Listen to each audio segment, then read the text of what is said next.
কত বড় জালেম হইলে পড়ে মুসলমানদেরকে আগুনে নিক্ষেপ করে রে। আর চতুর্দিকে গ্যালারির মধ্যে বৈশা বৈশা তারা মদ্যপান করে, বোতল টানে বোতল টানে। যেটা আমরা 5ই আগস্ট দেখছি, মানুষকে গুলি করে পাখির মতো মারতেছিল, এমপি মন্ত্রীরা বৈশা বৈশা তখন বোতল টানতেছিল। তাদের উদ্দেশ্য ছিল দেশের সব জনগণ মেরে ফেলবো, তারপরেও ক্ষমতায় থাকতেই হবে। কথা কই না, ক্ষমতায় কেন থাকতে চায়? কারণ যে পরিমাণ আকাম কুকাম, দিনের কাম রাত্রের কাম করছে, ক্ষমতা গেলে যে অস্তিত্ব থাকবে না সেটাও বালা কইরেই জানে। কথা কই না দি। আপনার আর ব্রাহ্মণবাড়িয়ার নব্য ফেরাউন উবাইদুল কাদের মুক্তাদি কই? তাই মাথা পাতলা গেছে কই? বড় বড় গলায় না কথা কইছিল। আল্লামা সাদিক সাহেবকে নিয়ে কুলুক্তি করে কথা বলছে, মুবারকুল্লাহ সাহেবকে নিয়ে তুই তুকারি কথা বলছে। এই নাস্তিক গেছে গো, ভাগলো কেমনে? ভাগলো কেমনে? এর তুকাইয়া চিরুনি অভিযান দিয়ে বাইর করা দরকার। ব্রাহ্মণবাড়িয়া এটা আলেমদের দেশ, এটা শহীদদের দেশ। বাংলাদেশের মধ্যে ব্রাহ্মণবাড়িয়াকে বলা হয় শহীদ বাড়িয়া। এরা শহীদ হইয়া দেখায়া দিছে। আজকে যদি তুই থাকতি, তোর চামড়া দিয়ে ডুগডুগি বাজানো হইতো বাতিজা। তুই যে কষ্ট দিছ আলেমদের কলিজায়, তোরে ফাইলে প্রশাসন তো দূরের কথা, এর আগে খাবাব বানাইলি তো মানুষ। বাস্তব না বাস্তব? কি পরিমাণ হে জ্বালানি যন্ত্রণা দিছে। কারণ জালেমদের নিয়ত হলো যদি আমরা ক্ষমতার থেকে গেলামই, তাহলে মানুষ আমরা জুতা দা মারবো। কারণ খাম কুখাম পিএইচডি করাতে একজন। এই জন্য জালেমরা ক্ষমতার থেকে নামতে চায় না, পাখির মতো জনগণকে মারতে চায়, তারপরও ক্ষমতা ধইরা রাখতে চায়। ওই জালেম শাসক বিশাল একটা গর্ত খনন করে ফেললো। গর্ত খনন করিয়া চতুর্দিকে বসার ব্যবস্থা করলো। চতুর্দিকে ব্যবস্থা করে মুসলমানদেরকে দরে দরে দরে দরে আগুনের মধ্যে নিক্ষেপ করে। আমি শুধু আপনাদের কাছে এতটুকু জানতে চাই, আমাদের বাবা ছিল মুসলমান, দাদাও ছিল মুসলমান, দাদার দাদাও ছিল মুসলমান। মুসলমানের ঘরের মুসলমান হইয়াও আমাদের ইমান এত শক্ত না।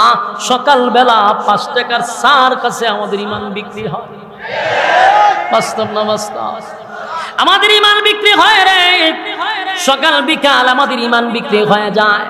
কিন্তু সবে মাত্র কালেমা পড়িয়া ইমানদারের উপরে যখন ইমানের পরীক্ষা চলে আসছে, একটা ইমানদারও ফেল করে নাই, ফার্স্ট ডিভিশনে পাস করে ফেললো। ওই জালেম শাসক বিশাল একটা গর্ত খনন করিয়া আগুন ধরাইয়া দিল।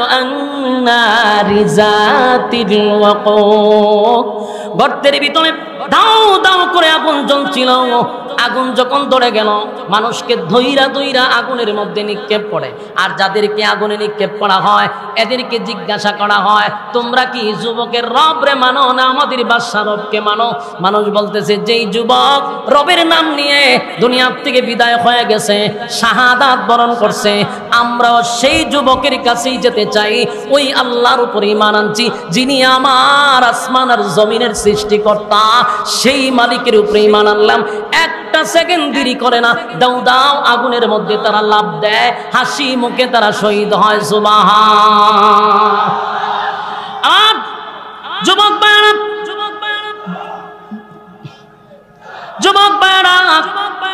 এইভাবে মরা তকবীর দিলে তো এসকি উঠতো না। দিছে নইতে আপনারা আওয়াজ করেন, এবার একলা ছিল, আবার আপনারা আসি দেন। এটা হইলো, এটা কি ব্রাহ্মণবাড়িয়া নাম শিখাইলাম? ব্রাহ্মণবাড়িয়ার মানুষের আওয়াজ বেড়া তো দিছেন ঠিক হয়, আপনারা তো আওয়াজ বেড়ান, ব্যাটারির চার্জ নাই। তাহলে আর স্লোগান দিয়েন না। এখন আপনারা খালি শুনতে থাকেন, এই মরা তকবীর না দিয়া শুনতে থাকেন, এটা এক বালা। মনোযোগ দিয়ে শুনেন। আমাদের ইমান সকাল বিকাল বিক্রি হয়, কিন্তু সবে মাত্র ইমান এনে সবে মাত্র ইমান আনছে, তারপরে কোনো নবী নয়, কোন বুজুর্গ তাদের সামনে দাঁড়ানো ছিল না, কোন নবীরা তার সামনে গিয়া দাওয়াত দেয় নাই। শুধু একজন ইমানদার যুবকের বক্তব্য শুনে লক্ষ লক্ষ মানুষ গুনা কালেমা পইরা ইমান আনলো রে। সেই ইমানদার ব্যক্তিদেরকে জালেম শাসক বিশাল একটা গর্তের ভিতরে আগুন ধরাইয়া একের পর এক আগুনের মধ্যে নিক্ষেপ করতেছিল। আন্নারি জাতিল ওয়াকুদ ইযুহুম আলাইহা কুউদ। আর গর্তের কিনারায় বসে পাশে বসে জালেমের বাচ্চাগুলি বোতল টানতেছিল, আনন্দ উৎসব করতেছিল। এদের ভিতরে বড় আনন্দ, ইমানদারগুলিকে আগুনের মধ্যে জ্বালাইতেছিল, তারা আনন্দ করতেছিল। এইভাবে যখন তাদেরকে নিক্ষেপ করতে লাগলো, এক যুবক একত্ববাদী খোদার উপর ঈমান আনছে। যেই যুবকটা ঈমান আনছে সে রাষ্ট্রীয়ভাবে সরকারের খরচে সে জাদুবিদ্যা শিখত। ঘটনা অনেকেই শুনছেন, আমি এখানে শুধু একটা টাচ দিয়ে যাইতেছি। তো এই যুবক রাষ্ট্রীয় খরচে জাদুবিদ্যা শিখলো, কিন্তু কালেমা পড়ে লইছে একত্ববাদী খোদার উপর, এক আল্লাহর উপর ঈমান এনেছে। ঘটনাটা আস্তে আস্তে প্রচার হয়ে গেছে, কারণ যুবকের ঈমানি জজবা এত বাড়ছে। যুবক এক আল্লাহর উপর ঈমান আনার পরে তার ঈমানি জজবা অনেকটা বেড়ে গেছে। সে যদি কাউকে আল্লাহর নাম নিয়ে ফু দেয়, রোগ ভালো হয়ে যায়। এরকম অহরহ রোগী ভালো হয়েছে। ঘটনাক্রমে এক অন্ধ ব্যক্তি তার কাছে গেছে। উনি আবার ছিল পার্লামেন্টের একজন মন্ত্রী, ওই জালেম শাসকের মন্ত্রী। সে চোখে দেখে না, শুনছে এর কাছে গেলে ভালো হয়। স্বর্ণ বাস্কতে বইরা লইয়া গেছে, ইয়া কয় সব তোমার, চোখ ভালো করে দাও। যুবক কয় আমি তো আমার কেরামতি চোখ ভালো করি না, চোখ যিনি ভালো করেন তিনি কে? তিনি আমার রব।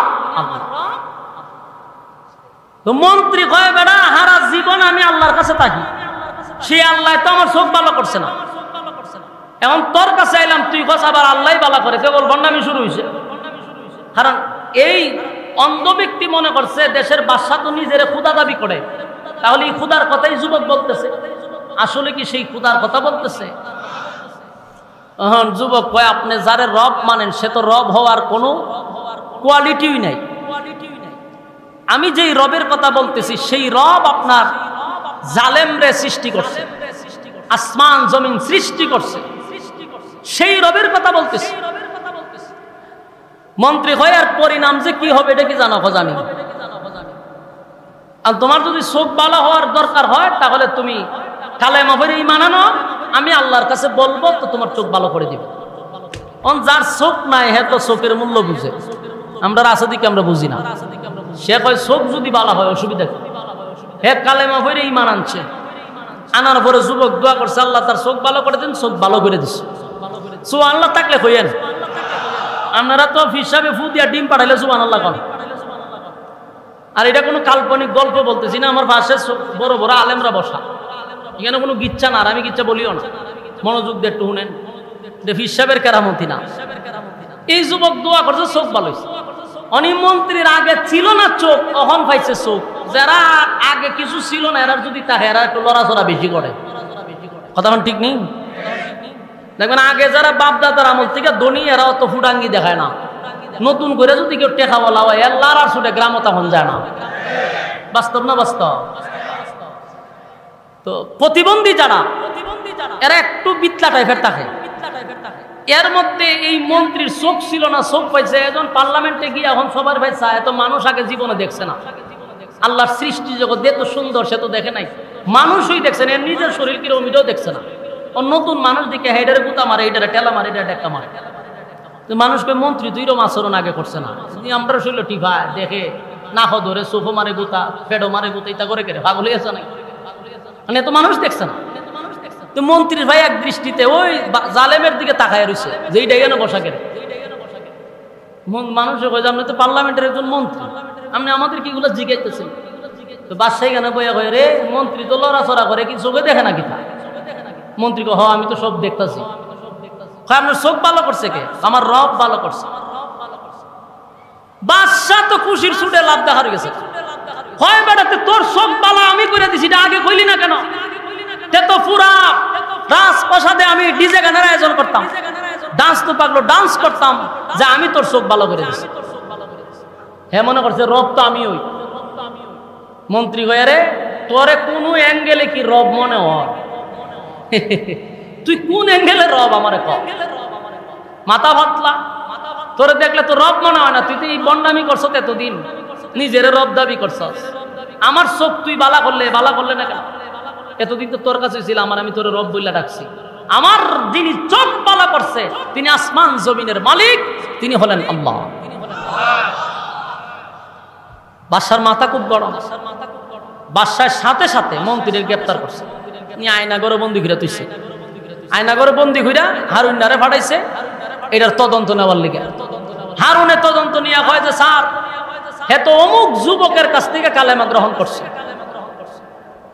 বিবি হারুনের কথা শুই না তাড়াতাড়ি বাদশা এখন গোয়েন্দা ফাটাইছে ওই যুবকের কাছে, যুবকরা গ্রেপ্তার করছে। গ্রেপ্তার করে আইনে সেরা আয়নাগরে বন্দি ঘুরে তুইছে। বন্দি ঘুরে চোখ টোক বাইন্দা ইচ্ছা মতো ফিটাইয়া বলতেছে, বল এই রাজত্বে আমার কথা চলে, সেখানে আমি রব, সেখানে আর কেউ রব হতে পারে না। তুই রবের সন্ধান পাইছত কই থেকে বল। যখন রিমান্ডে মায়ের শুরু করছে, যুবক এক পর্যায়ে ও এক ফাদ্রির কথা বলছে, ফাদ্রিরেও গ্রেপ্তার করে আনছে। আইনা তিনজনে হমানে ফিটা শুরু করছে, কিন্তু কেউ আর কালেমা ছাড়ে না। সুবহানাল্লাহ আসেনি? কেউ কালেমা ছাড়ে না। বাদশার রাগের সুডে করাত লই আইছে মারবার লাগে। করাতটা মাথার তুইছি, কালেমা ছাইরা দেন, নাহলে করাতটা দুই ভাগ করে লাম। দেখেন জালেমের কি সিস্টেম। জালেমের কথা হলো, জালেমের কথা না শুনলে মানুষের উপরে নির্যাতন শুরু করে দেয়।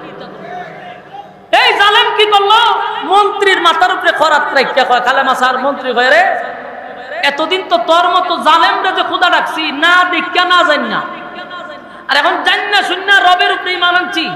একবার রবরে ডাকছি, রব চোখ ফিরাইয়া দিছে। আর হারা জীবন ধরে রব ডাকলাম, তুই আমার কোনো সমস্যার সমাধান করলি না, আর আজকে বুঝি কালেমা ছেড়ে দিবি। কালেমা ছাড়বো না। সুবহানাল্লাহ। বাদশার মেজাজ খুব গরম, রিমান্ডে বেরিয়েছে। শেষে কালেমা যখন ছাড়বে না, করাত মাথার উপরে রাখছে, রাইখা টান দেওয়া শুরু করছে। চিন্তা করেন বিষয়টা। আমরার যে ইমান, বলেন আমরা ঠিক মুনি কথা হয় না, আমরার ইমান শক্ত। আমার মাথার উপরে করাত থাকলে আমার ইমান ঠিক থাকবে না, আমি চিন্তাতে আছি। দেখি চারটিখানি কথা, মাথার উপরে করাত রাখছে। মন্ত্রী কালেমা ছাড়ছে না, মাথা ফাইরা দুই ভাগ করে নিয়েছে, ইমান ছাড়ছে না। এই কথাগুলো কিন্তু সূরা বুরুজের কথা। ওই সাহাবীদেরকে ঘটনা শোনাইতেছে রাসূল। ঘটনা হলো এরপরে ধরছে ফাদ্রিরে। ফাদ্রি কয় কালেমা ছেড়ে দে। ফাদ্রি কয় তোর কি মাথা নষ্ট হইছে? এই জালেম, মন্ত্রীরে হত্যা করলি। মন্ত্রী আমার কাছে কালেমা পড়ে নাই, আমার ছাত্রের কাছে কালেমা পড়ছে। মন্ত্রীর ইমানি জজবা যদি এত বেশি হয়, তাহলে আমি কালেমা ছাড়বো কেমন? এবার পাদ্রীরাও জবাই করছে, ওই করাত দিয়া দুই ভাগ করছে। পাদ্রীও কালেমা ছাড়ে নাই। শেষে রইল যুবক। বাদশা বলে, যুবক রাষ্ট্রীয় খরচে তোমার জাদুবিদ্যা শিখাইলাম, এত কিছু করলাম তোমার জন্য, তুমি কেমনে আমার রব না মাইনা আরেকজন রবের দাওয়াত দিতেছ? যুবক দুইটা লোককে আমি তোমার সামনে হত্যা করছি, এখন তোমারে হত্যা করব। একবার সুযোগ দিলাম, কালেমা ছেড়ে দাও, তাহলে আমি তোমারে ছেড়ে দিব। যুবক বলে, দুইজনে হত্যা করলেন, আমি আমার কারণে দুইজনে হত্যা করলেন, আমি এর থেকে কঠিন থেকে কঠিন আযাব এবং শাস্তি আমার জন্য বরাদ্দ রাখেন। কসম খোদার আমি আমার ঈমান ছাড়ব না। যুবক ভাইরা আমার, এই যুবকেরই তো ঈমান। বাদশার মেজাজ গেছে গরম হয়ে, সেনাবাহিনীর অর্ডার দিল, র‍্যাব বাহিনীর অর্ডার দিল, পুলিশ বাহিনীর অর্ডার দিল, এই যুবকের শাস্তিটা হবে কঠিন থেকে বড় কঠিন। তার শাস্তি দেখে যেন আমার রাজত্বের ভিতরে আমারে ছাড়া যেন কেউ আর দ্বিতীয় খোদা বলে ডাক না দেয়। বাদশার অর্ডারে এই যুবকরে পাথরের পাহাড়ের উপরে দাঁড় করাইয়া হাত পা বেঁধে উপর থেকে ধাক্কা দিয়া ফেলে দিবে। তার শাস্তি দেখাই এলাকার মানুষ যেন ভয় পায়। কিন্তু যুবক বলে, মালিক আপনি আমারে বাঁচান।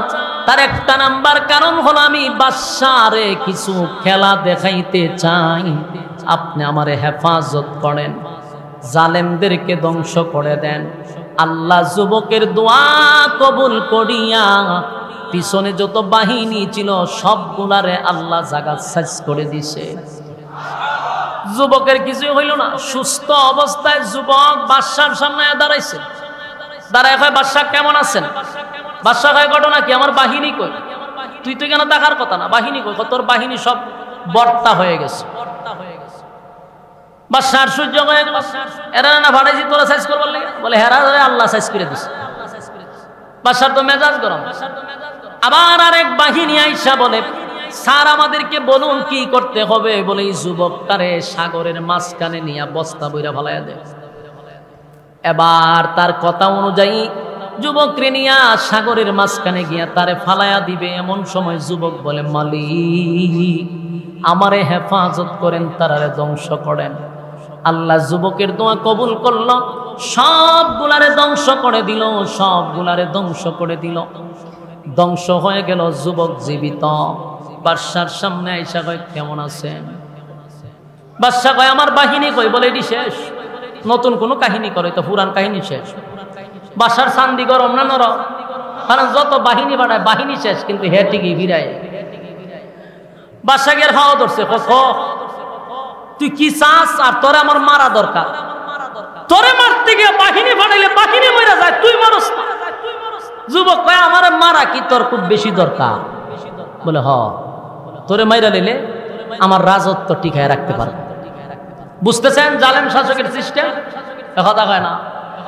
জালেম শাসকদের কথা হলো, প্রয়োজনে যদি দেশের জনগণ সব মাইরা লাগান লাগে মাইরা লাগানো, গদ্দি ছাড়তাম না। গদির প্রতি এত লোভ তাদের, তাই না? কি পরিমাণ মানুষ মারছে, এরপরও লামে না। সেনাবাহিনী হয়, ম্যাডাম জাইনগা, নাহলে আপনার বাপের যেই দশা হয়েছে আপনারও সেম দশা হবে। আপনার বেশি ফসফস ফসফস করেন না, জানলা ফানা যাইতাম না, 1 লাখ মেরে লামো, এরপরেও যাইতো চায় না, কারণ গদ্দি, এটার মাঝে মজা আছে। যুগের মতো দূরে না, কারণ এটার জন্য মানুষ মাইরা লাইতে রাজি। ওই জালেম শাসকদের ইতিহাস ফইরা মনে এরা দেশ চালাইছে আমার মনে হয়। নাহলে এরকম মাস্টার মাইন্ড ফাইতু তো এগুলা শিখছে, শিক্ষা শিক্ষা দেশ চালাইছে যে কেমন জনগণরে মারতে হয়। কিন্তু শেষের পৃষ্ঠা পড়ছে না, শেষের পৃষ্ঠা লেখা আছে জালেমদের আল্লাহ কিভাবে ধ্বংস করে, এই পৃষ্ঠা পড়ে না। শেষের পৃষ্ঠায় ফেরাউন্নারে কিভাবে মারছে এটা পড়ছে না। নমরুদ্দারে জুতাটা কেমনে বাইরেছে এটা পড়ছে না। কথা ঠিক নেই। যদি শেষের পৃষ্ঠা পড়তো তাহলে এইভাবে মানুষ মারত না, কারণ সবকিছুর শেষে একটা সমাধান আছে। কথা কইটা দি, এরা বুলে পৃষ্ঠাটা পড়ছে না।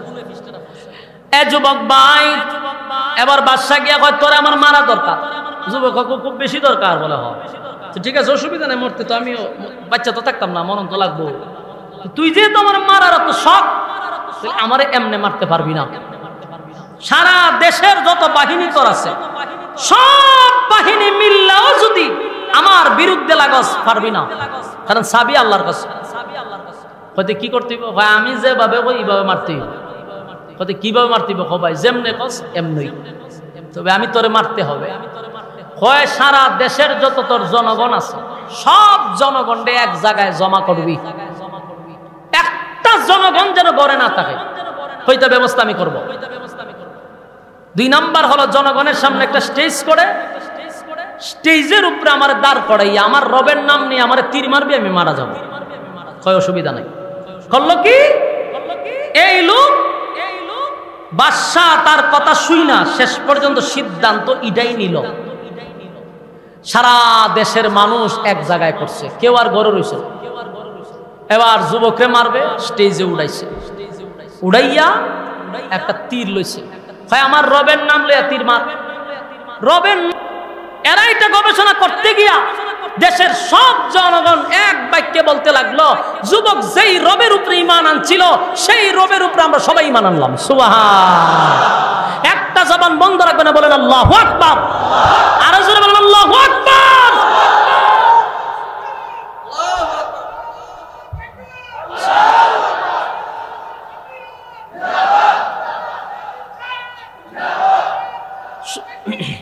সম্মানিত শুধু মারছে কয়জন? 3 জন। মারছে কয়জন? কালেমা পড়ছে কয়জন? কয়েক লক্ষ। সুবহানাল্লাহ বাড়িতে গিয়া, মানে দেশের সব জনগণ এখন কালেমা পড়ছে। এর খুব চাহিদা ছিল যুবকরে মারা, কারণ যুবকরে কেন মারতে চাইতেছে? কারণ হেরে রব মানে না, এই অপরাধে তারা মারবে, কিন্তু এরে মারার পরে পুরা দেশ কালেমা পড়ে বলেছে। সুবহান। জালেম শাসক, আগেই বলছি জালেম শাসকদের উপরে আল্লাহর অভিশাপটা কেন, একটু মনোযোগ দিয়ে শুনে। যখন দেখছে গোটা দেশের মানুষ তারে রব মানে না, তারে রব হিসেবে মানতে রাজি না, কিন্তু সে তো জালেম, সে কয় আমারে যদি পুরা দেশের মানুষ রব না মানে পুরা দেশের মানুষ আমি মেরালাম। নাউজুবিল্লাহ বাড়ি গিয়ে হইবে, বিষয়টা বুঝতে পারছেন আপনারা? বুঝলে তো নাউজুবিল্লাহ জোরে হইলে, কত বড় জালেম হইলে পুরা দেশের মানুষ মেরে লিতে চায়। কথা বুঝতেছেন?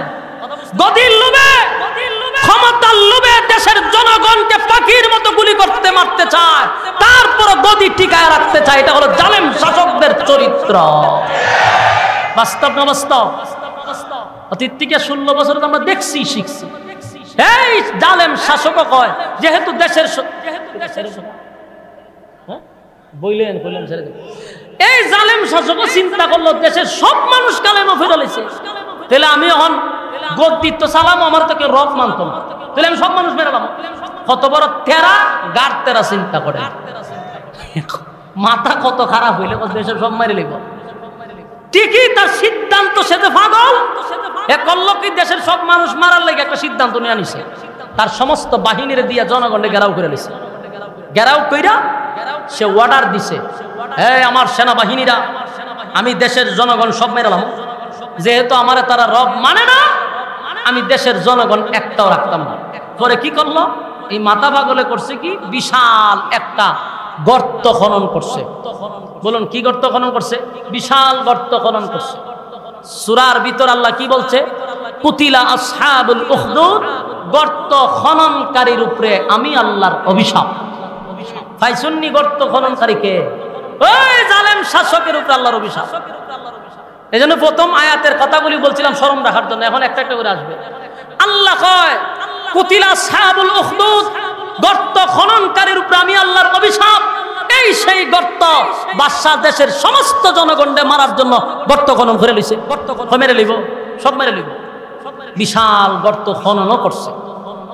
গর্ত খনন কইরা এই মাথা মুড়ায় করলো কি, গর্তের ভিতরে আগুন ধরাইছে।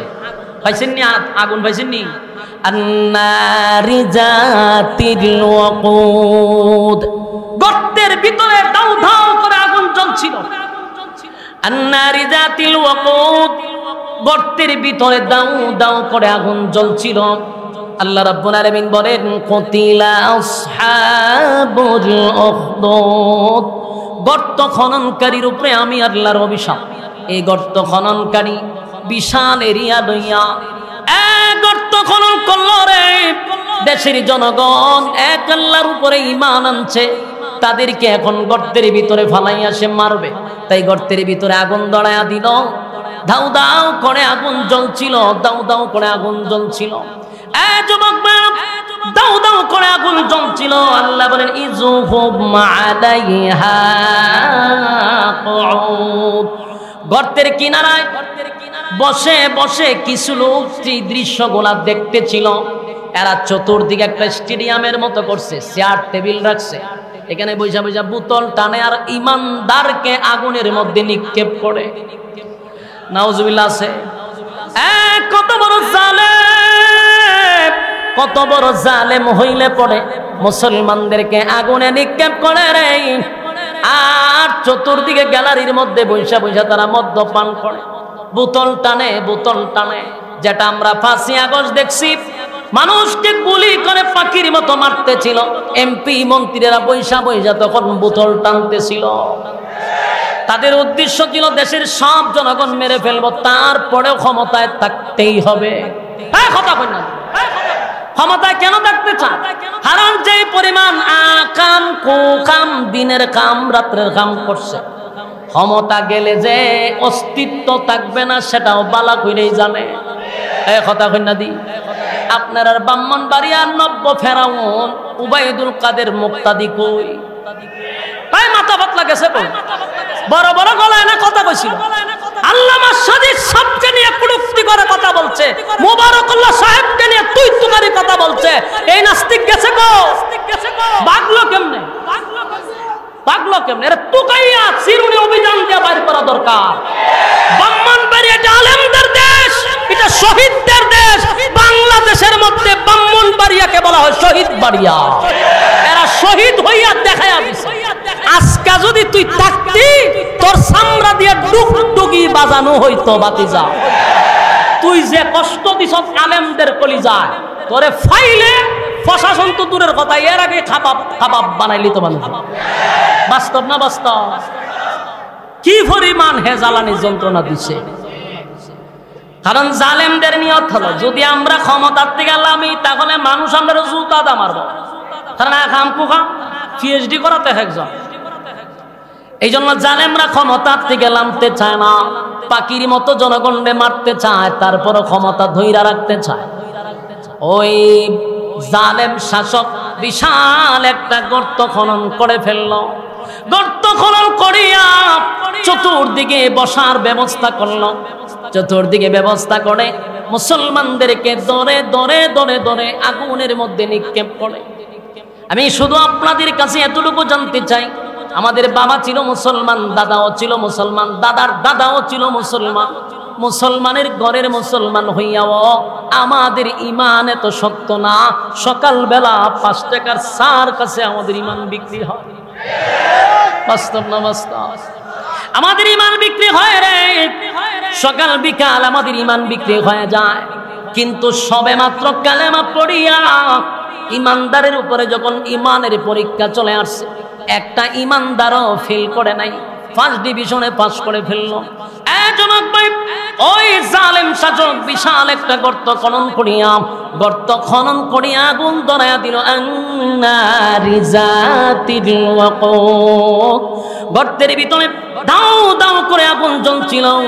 আগুন যখন ধরে গেল, মানুষকে ধইরা ধইরা আগুনের মধ্যে নিক্ষেপ করে। আর যাদেরকে আগুনে নিক্ষেপ করা হয় এদেরকে জিজ্ঞাসা করা হয়, তোমরা কি যুবকের রব রে মানো না আমাদের বাদশাহ রবকে মানো? মানুষ বলতেছে, যেই যুবক রবের নাম নিয়ে দুনিয়ার থেকে বিদায় হয়ে গেছে, শাহাদাত বরণ করছে, আমরাও সেই যুবকের কাছেই যেতে চাই। ওই আল্লাহর উপর ঈমান আনছি যিনি আমার আসমান আর জমিনের সৃষ্টিকর্তা, সেই মালিকের উপর ঈমান আনলাম। একটা সেকেন্ড দেরি করে না, দাও দাও আগুনের মধ্যে তারা লাফ দেয়, হাসি মুখে তারা শহীদ হয়। সুবহান। আর যুবক ভাইরা, এইভাবে মরা তকবীর দিলে তো এসকি উঠতো না। দিছে নইতে আপনারা আওয়াজ করেন না, এবার একলা চিল্লা, আবার আপনারা আসি দেন। এটা হইলো, এটা কি ব্রাহ্মণবাড়িয়া নাম শিখাইল? ব্রাহ্মণবাড়িয়ার মানুষের আওয়াজ বেড়া তো দিচ্ছেন ঠিক হয়, আপনারা তো আওয়াজ বেড়ান, ব্যাটারির চার্জ নাই। তাহলে আর স্লোগান দিয়েন না। এখন আপনারা শুনতে থাকেন, এই মরা তকবীর না দিয়া শুনতে থাকেন, এটা এক বালা। মনোযোগ দিয়ে শুনেন। আমাদের ইমান সকাল বিকাল বিক্রি হয়, কিন্তু সবে মাত্র ইমান এনে সবে মাত্র ইমান আনছে, তারপরে কোনো নবী নয়, কোনো বুজুর্গ তাদের সামনে দাঁড়ানো ছিল না, কোন নবীরা তার সামনে গিয়া দাওয়াত দেয় নাই। শুধু একজন ইমানদার যুবকের বক্তব্য শুনে লক্ষ লক্ষ মানুষ গুনাহ কালেমা পয়রা ঈমান আনলো রে। সেই ইমানদার ব্যক্তিদেরকে জালেম শাসক বিশাল একটা গর্তের ভিতরে আগুন ধরাইয়া একের পর এক আগুনের মধ্যে নিক্ষেপ করতেছিল। আন্নারি জাতিল ওয়াকুদ ইযুহুম আলাইহা কুউদ। আর গর্তের কিনারায় বসে বসে জালেমের বাচ্চাগুলি বোতল টানতেছিল, আনন্দ উৎসব করতেছিল। এদের ভিতরে বড় আনন্দ, ইমানদার গুলিকে আগুনের মধ্যে জ্বালাইতেছিল, তারা আনন্দ করতেছিল। এইভাবে যখন তাদেরকে নিক্ষেপ করতে লাগলো, আন্নারি জাতিল ওয়াকুদ ইযুহুম আলাইহা কুউদ ওয়া হুম আলা মা ইয়াফআলুনা বিল মুমিনিনা শুহুদ। এই ইমানদারের কোনো কি দোষ ছিল? বলুন, তাদের অপরাধ কি ছিল? একমাত্র এক আল্লাহর উপরে ঈমান আনার কারণে, এক আল্লাহর উপরে ঈমান আনার কারণে তাদের উপরে এই অপরাধ। অন্য কোনো অপরাধ ছিল না। তারা রাষ্ট্রের কোনো ক্ষতি করে নাই, রাষ্ট্রের মাল চুরি করে নাই, দেশের মাল বিদেশে প্রচার করে নাই, কোটি কোটি টাকা, হাজার কোটি টাকা দিয়ে বেগম পাড়ায় বাড়ি করে নাই, তারা দেশের সম্পদ লুটপাট করে বাহিরে নিয়ে ঘর বানায় নাই। কিন্তু এরপরও তাদের অপরাধ হলো, তারা দ্বীনের কথা বলে, ইসলামের কথা বলে, মানুষকে ঘুমন্ত ঈমানকে জাগ্রত করে। এই জন্য এই দেশের জালেমরাও আলেমদেরকে 16টা বছর আয়না ঘরে বন্দী করে রাখছে। একটা দিনের কথা বলে, ইসলামের কথা বলে, সুদের কথা বলে, ঘুষের কথা বলে, দুর্নীতির কথা বলে, টেন্ডারবাজির কথা বলে, আকাম কুকামের কথা বলে। একটাই অপরাধ, এই জন্য 16টা বছর নাটকীয়ভাবে জঙ্গি সাজাইয়া আলেমদেরকে আয়না ঘরে বন্দি করে রাখছে। এটা ওই জামানার যেই জালেম, এখনকার জালেমরাও সেম। কথা হয় না? কারণ ওখান থেকে ঘুরে ঘুরে শিখছে। কথা হয় ঠিক নেই? এদের ইতিহাস পড়ছে, কিন্তু দুঃখের বিষয় হলো শেষের পৃষ্ঠা পড়ে না, এই জন্য ফতন 5 তারিখ। কথা হয় না? যুবক ভাই, পৃথিবীর কোন জালেম টিকে থাকতে পারে নাই। ফেরাউনকে আল্লাহ রাজত্ব দিছে, কিন্তু ফেরাউন টিকতে পারছে? কথা হয় না? একটা দুইটা নয়, 90,000 শিশু, নবজাতক শিশুরে ফেরাউন জবাই করে নীল নদ লাল করে দিছে। সেই ফেরাউনকে আমার মালিক ফানিতে সুবাইয়া মারছে। এই দৃশ্য কি, এই ঘটনা কি, এই ঘটনার থেকে কি শিক্ষা নেওয়া যায় না? আল্লাহ নমরুদরে একটা দেশের বাদশা বানায় নাই, গোটা পৃথিবীর রাজত্ব আল্লাহ নমরুদরে দিছে। নমরুদ ক্ষমতা পাইয়া নিজের রব দাবি করছে। আল্লাহ বলেন, সেই নমরুদরে আমি জুতা দা ফিডাইয়া তারপরে লামাইছি। বুশ মুসলমানের রক্ত দিয়া গোসল করতো, আল্লাহ বুশরেও জুতা দা বাইরিছে। ওয়াংসাং সুচিরেও আল্লাহ কিন্তু সাইজ করছে। আমরা আর আম্মাজানরাও সাইজ করছে।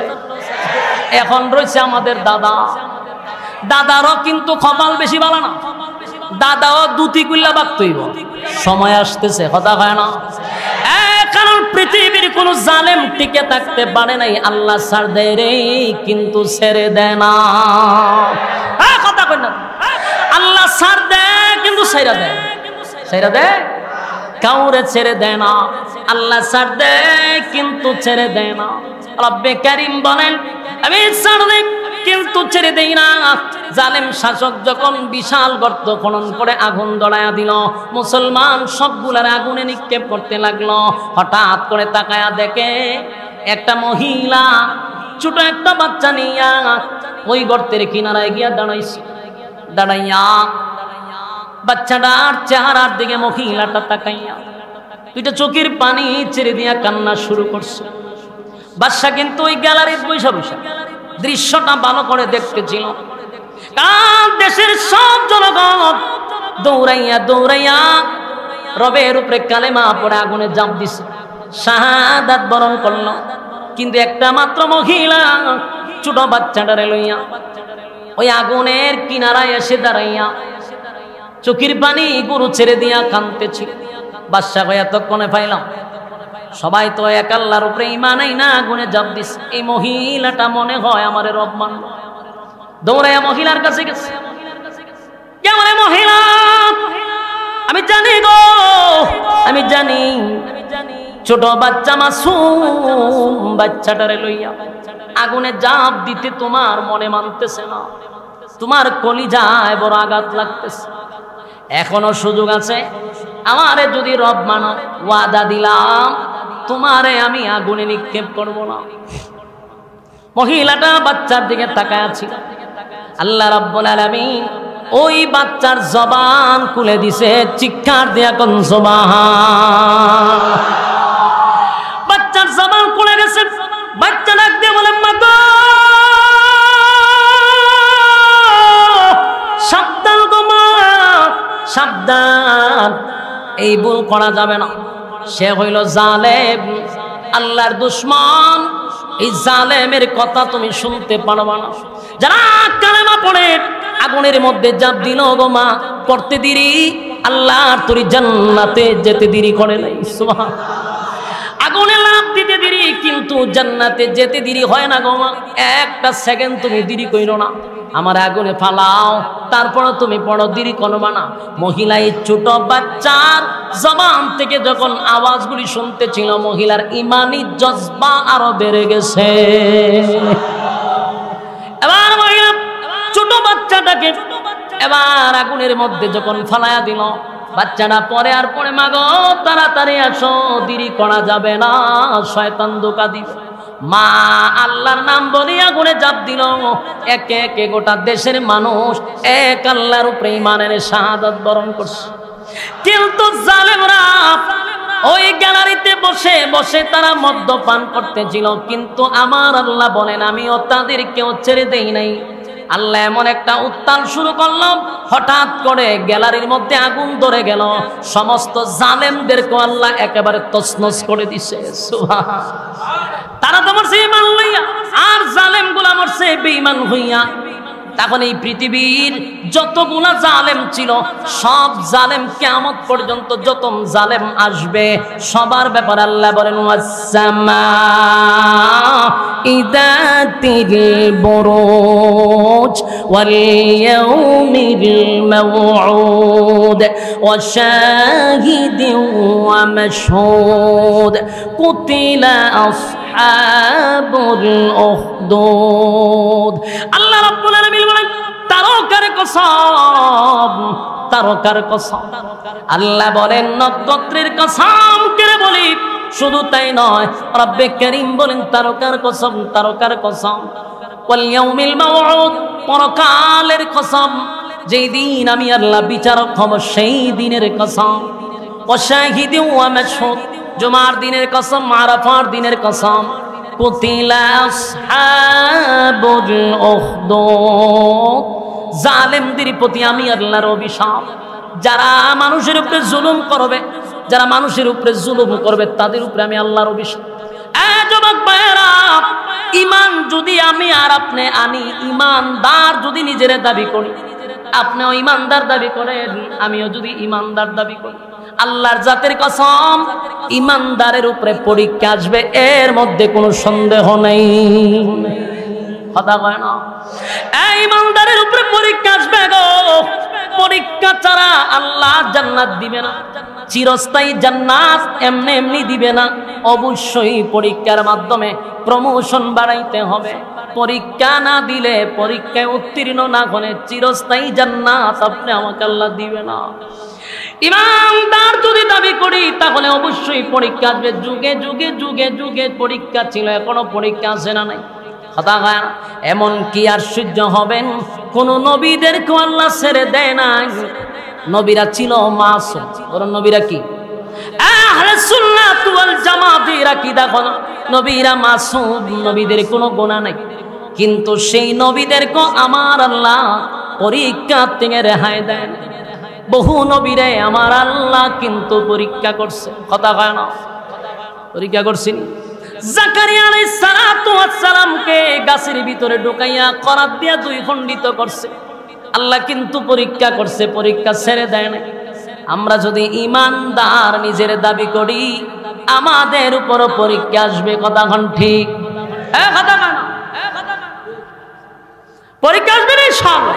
সেই পরীক্ষায় উত্তীর্ণ কারা কারা হবেন আব্দুল্লাহ দেখায়া দেন। লিল্লাহি তাকবীর, নারায়ে তাকবীর, দিন ইসলাম, দিন ইসলাম, দিন ইসলাম। ভাই হাত তুলেন, একটা হাত তুলেন, একটা কাটটা তুলেন, বলেন আমরা এই মাদ্রাসার পক্ষে আছি ইনশাআল্লাহ। মাদ্রাসা টিকায় রাখতে যদি শরীরের সমস্ত রক্ত দিতে হয়, জীবন দিব, তারপরে দিনী প্রতিষ্ঠানের উপরে কোনো হামলা হতে দিব না ইনশাআল্লাহ। রাজি আছেন?